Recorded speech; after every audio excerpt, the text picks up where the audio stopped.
we want to feel that we are alive. Even like, you do something dangerous thing like climbing Mount Everest, and it's a very dangerous thing, but you feel alive at that moment. Just the time stops. You don't know what you're doing. If you are playing a competitive game like, tennis, cricket, whatever it is, you forget who you are. Bhagavad Gita has this beauty that, whatever anyone wants, whatever they want, they tend to find it. How does the mukti feels like? Mukti in Bhagavad Gita terms, it's not something after we are gone or something. No.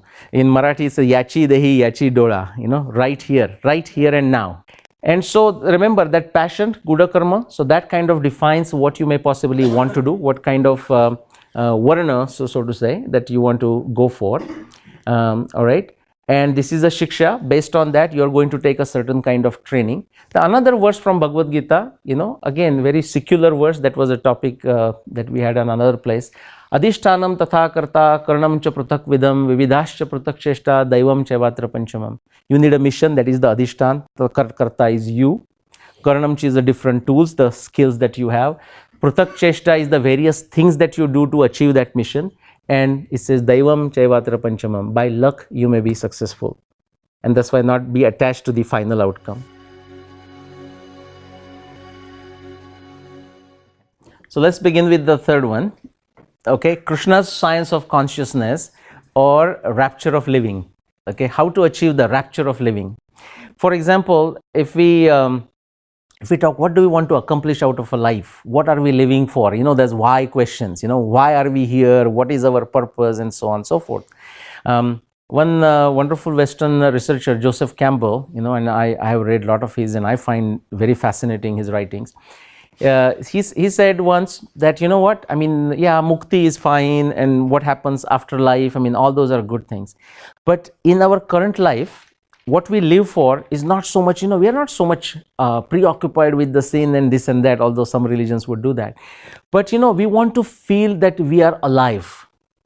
Even like, you do something dangerous thing like climbing Mount Everest, and it's a very dangerous thing, but you feel alive at that moment. Just the time stops. You don't know what you're doing. If you are playing a competitive game like, tennis, cricket, whatever it is, you forget who you are. How many of you have played paintball? The paintball, the guns, and you shoot each other. You forget. In the corporate world, we used to play it, and you literally are doing, and sometimes I would think and says, why am I shooting this guy? Where am I? Who I am? Why are we doing this? The corporate people, you literally forget. It's the living in the moment, the rapture of living. What Krishna has to say, and again the point would be at the Bhagavad Gita. Now this is a talk somewhat modified. I gave it at the very recent conference in USA on consciousness in science. Okay. So let's go. And Bhagavad Gita is such a huge subject that it can go on. I'm going to do it in 20 minutes. Okay, so just few salient features of it, a certain point of view. Now Bhagavad Gita, let's do a quick survey. How many, you look at Bhagavad Gita, and if I ask you what it is telling you, in the sense of karma yoga, sannyas, jnana, bhakti, buddhi, what is it? Is it a bhakti yoga? How many of you think the emphasis of Bhagavad Gita is a bhakti yoga? Okay. How many of you think it's the karma yoga? Man, go fight. Okay, something like. How many of you think it's a jnana yoga? Few. How many of you think it's a karma sannyas? Like give up, don't be attached, and so on. So actually few hands went up, and thank you. You meant it, but even if you had participated, that's good. That helps. So the Bhagavad Gita has this beauty that, whatever anyone wants, whatever they want, they tend to find it. Okay. And what is it, that beauty that we will see? For example, it does a integration, samanvay, or even a better word is a samavay, like a synthesis, and does it. And in the corporate world, we hear the term more than a sum of it, greater than a sum of it. So it seems to do that. So now as a human being, because remember, Mahabharata, Bhagavad Gita is in the Mahabharata, and it's a Pancham Veda. If you look at the Veda, we think what? Well, as soon as the Indian philosophy, we and of course others, this is outwardly, they are not interested in what is happening here. It's like about outwardly, at least that is the impression of many people. Okay. But if you look at the Rigveda, what it is saying, the many prayers are what? Om Tanno Asya Amate Rutakshudo Abhishastu Ravasprudi. Amati, Kshuddha, Abhishastu. Ignorance, hunger, disease. It's a prayer to Indra. Okay, and then they are saying, Dhiya, Shiksha, Shachishta, Gatuvita. Please give us these all skills so that we can get rid of ignorance, hunger, and disease. Be a pathfinder, Gatuvita. You most powerful Indra. We see that. And now when we bring that to Bhagavad Gita, what Bhagavad Gita did, so he starts with us like Atma. So we have here now two parts, right? The Atma, Purusha and Prakriti, so the body. And then what? So that's me, just individual. And then everyone with Atma and Purusha and Prakriti, Atma and body, And then we have got a society, right? And then we also need a philosophy, to deal with those problems. They almost goes parallel with this Amati, that philosophy. We need philosophy to get the wisdom. Okay, hunger, that is the bodily thing. Okay, but if body is hungry, it's not going to listen to anything else, no matter how interesting the talk is, right? So something like this. And a society. And a society. So that means we need to find a way to interact with each other. So what Bhagavad Gita seems to done very well is that Atma body, So we need a samanvay, a very friendly relationship between, that Atma and a body, So that's one stage, that's the individual. Then if you look at the society, many individuals there coming together. And then of course the philosophy. The one I just said is here. Tvanna uti tava chitraya. So there is a prayer to Indra is saying, please create a web of different skills for us. Please make those available to us. Share those with us so that we can beat Amati, Kshuddha, Abhishastu, hunger, ignorance and disease. And of course, therefore, for the ignorance we need the philosophy because we need that for a wisdom. All right, so those are the three, and it has really blended them together. The next two things I'm going to share with you, some of you may be familiar, and that's a great thing. If you're not, that's okay too. Tell me if you have seen this before. Some of you definitely have. It is known as Ikigai, the Japanese way of balancing it, right? So what you love, what you are good at, and what you can be paid for, and what the world needs. Okay, if you balance this, then you have a rapture of living, for it.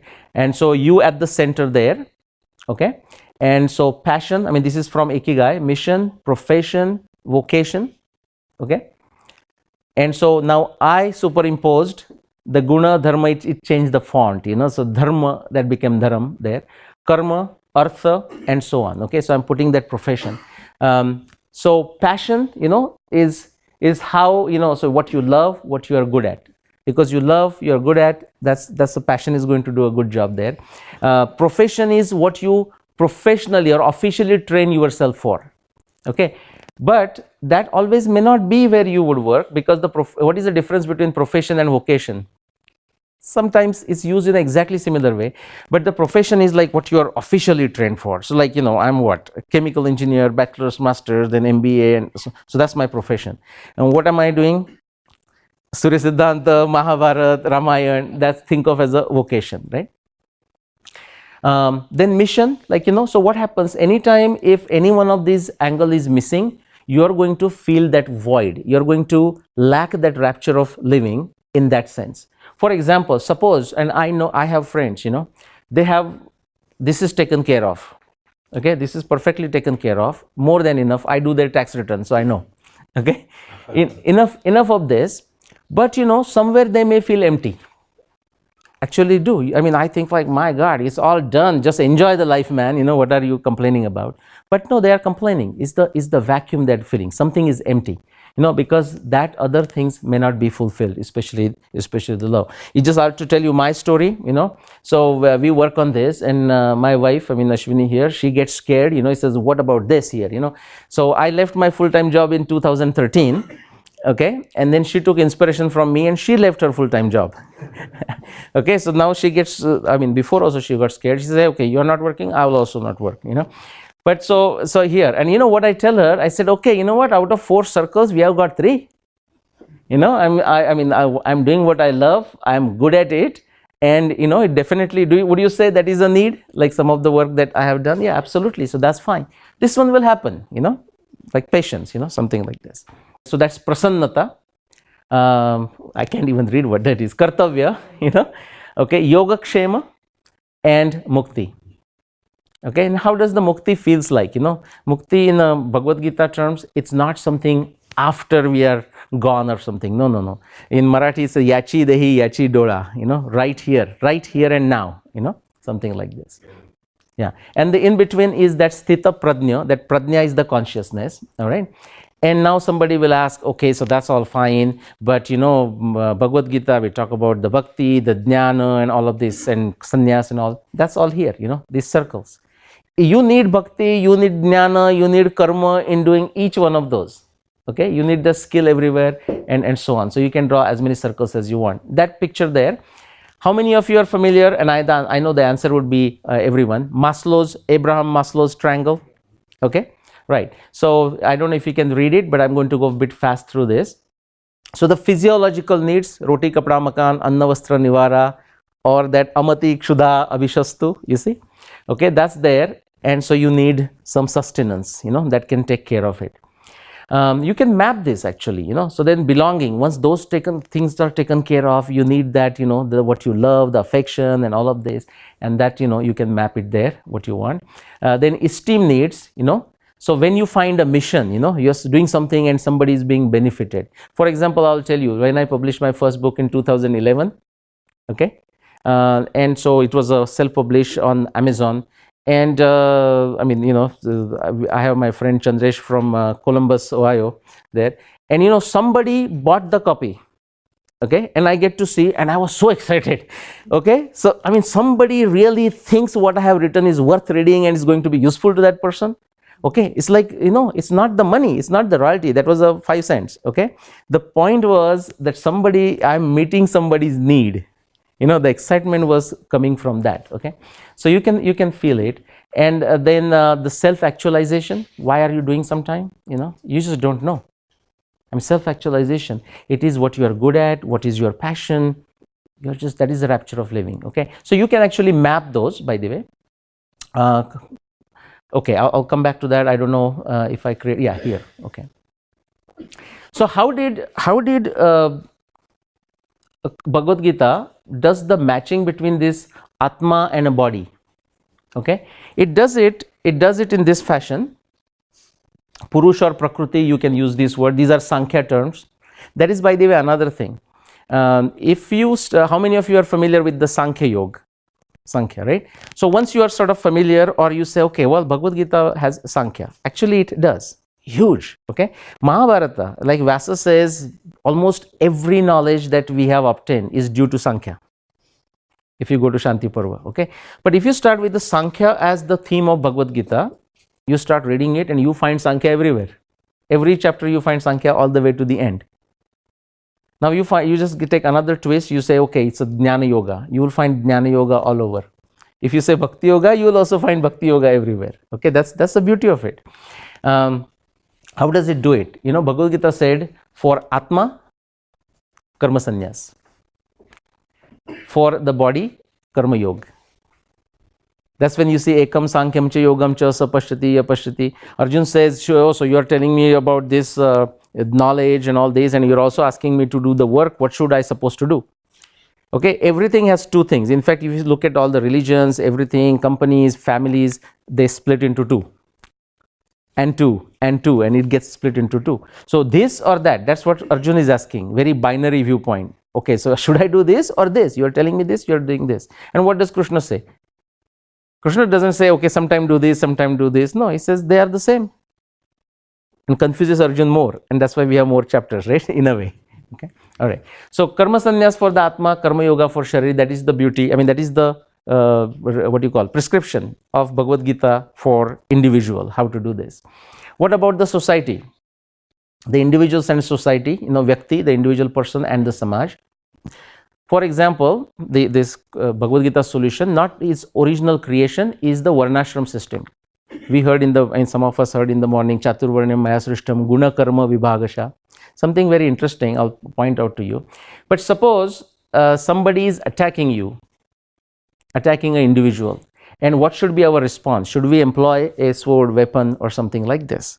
And the way Bhagavad Gita solves this, it says, well, they say, suppose a Brahmin, a Shanti Priya, right, will say possibly no, for example, maintaining peace. And in the process, he or she may be willing to die.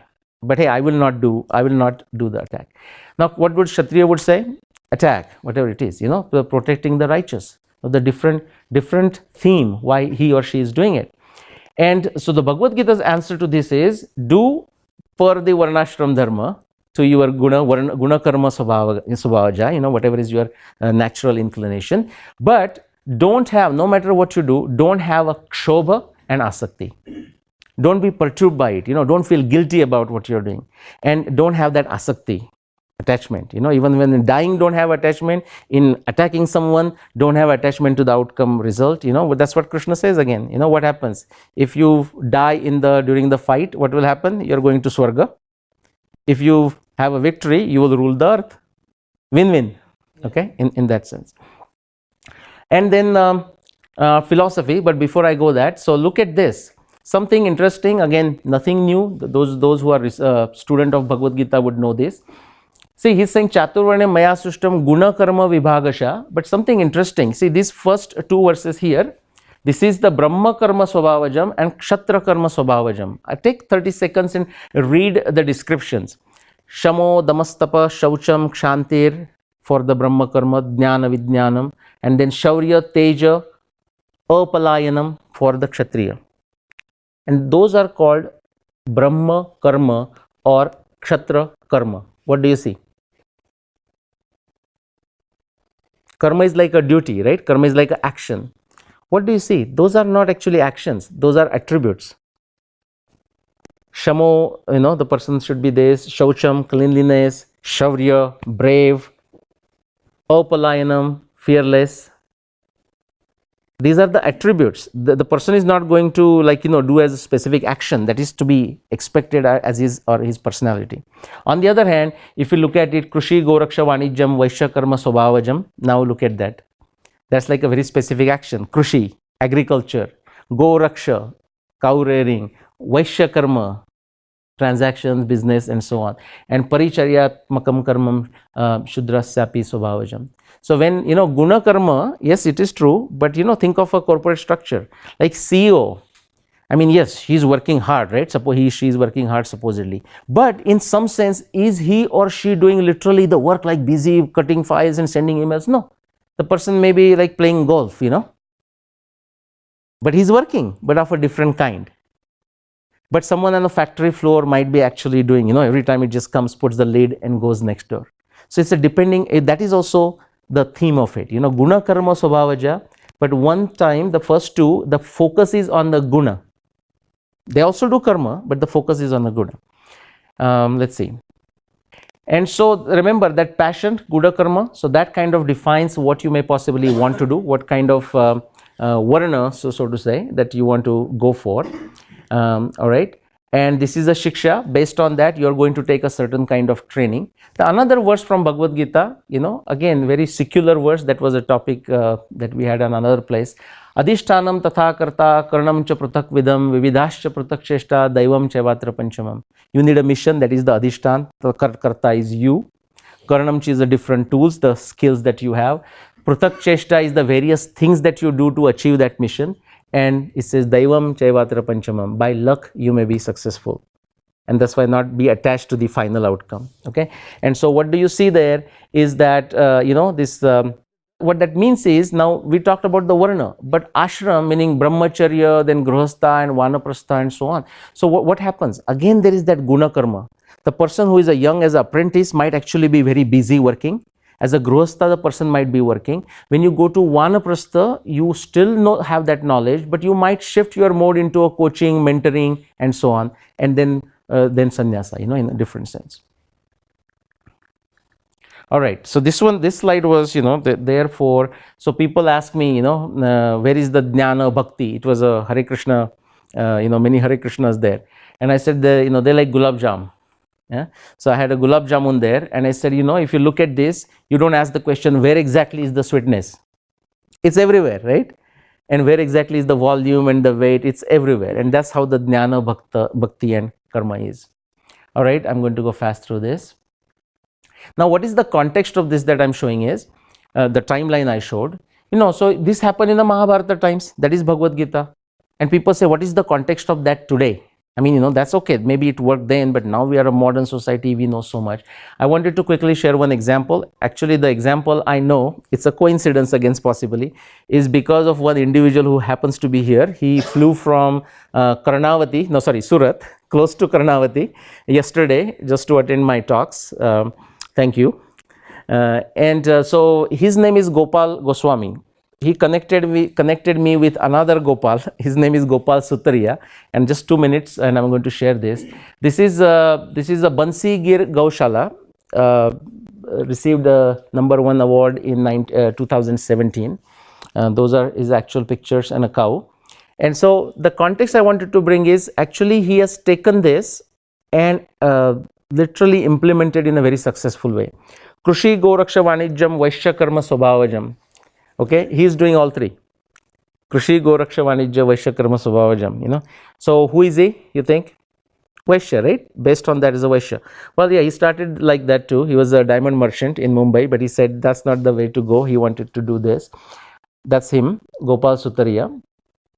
Okay, just amazing thing. I'm going to skip through some of my wonderful experiences there, but lots of videos exist about this Gaushala with Gopal Sutaria on YouTube. Bansi Gir Gaushala. If you type, you'll find lots of videos. Amazing thing. What I want to show you quickly is this. So now he is supposedly, by our compartmental way of thinking, he's a Vaishya, right? He is running a Gotirtha Vidyapit, like the small education center. I'm going to show you some pictures. In a very traditional way, students are learning hands-on. They spend very little time actually learning in the way we learn in our schools. They're doing things, playing with the things. They cook their food. It's not like a forcefully, but they literally enjoy what they're doing outdoor, right there. They will be doing it. So that's first thing there. That's close to the Brahma Karma. Now, they go through a martial art kind of training, and he's trying to improvise that further. That's a Kshatriya type of thing. And then, of course, then they are doing the Krushi. Okay, they are planting. I mean, these kids actually doing it, by the way, along with others. They are harvesting things. So that is again Vaishya Karma Swabhavaja kind of thing. And also they remove the cow dung, cow urine, and so on. So if you want to call that Shudra Karma Swabhavajam, that is there too. He conducts classes for farmers, who come visit there every day. I might have a picture like this. This is a typical scene that you will see, guidance on different type of cows. Again, he wouldn't insist that everyone should have a Gir cow. In fact, he insists that they shouldn't have a Gir cow, if it's not appropriate for the region. And amazing. I mean, I went there for initially meant to be half an hour, and then I was there until midnight. Finally it dropped me. And he makes cow based medicine, Ayurveda based medicine. So he's also doing that Vyapar, and that's how Mukti looks like. I mean, there are 700 cows that he has. They are separated in the pain of 100 each, and everyone has a name. And if he calls by the name, and others too, they respond.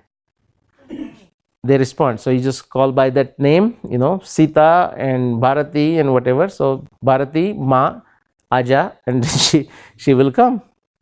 It's very amazing.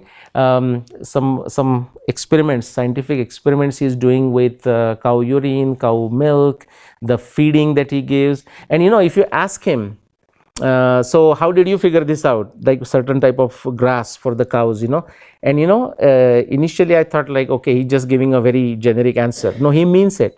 He will say, Go Mata bata deti hai. The Go Mata tells me, tells us. So like they experiment, but the cows will tell. The neem, like the bitter leaves. Okay, so he has the trees, and what is he does that almost as a demonstration to every time. He will take one and says, even the cows knows not to eat bitter. But what is interesting is, as he goes around, the cow who wants to eat, whose body needs that bitter thing, the glucose optimization maybe, she will eat it. The others will not eat it. There is no pressure. But it's just amazing thing to see that they are free. They are not tied. I mean, they are there is an area that is compartmentalized. And yeah, that's how the relationship. It's just amazing to see the relationship between 700 cows and him and his staff. All right, so that is the last verse is written by somebody to describe what he does. Nivasanto gava madhye, like someone who is situated in the middle of the cows. Krushi yaga vido vayam ayurvedam puraskrutyam pradipayema bharatam. So what I want to show is you can take that wisdom, actually implement it, experiment it, improvise it. Okay, the word that is used, actually Dnyaneshwara, the 13th century Maharashtra saint, uses the word for Bhagavad Gita. He says Nitya Nutana. And Yaskacharya, in talking about the Sanatan Dharma, he says Sanatan means we say it's like fixed and we are not going to change. That's sometimes our misunderstanding. Yaskacharya says Sanatano Nitya Nutana. That is the definition of Sanatan, which is refreshed for the time, place and circumstances. And that's it. Thank you so much.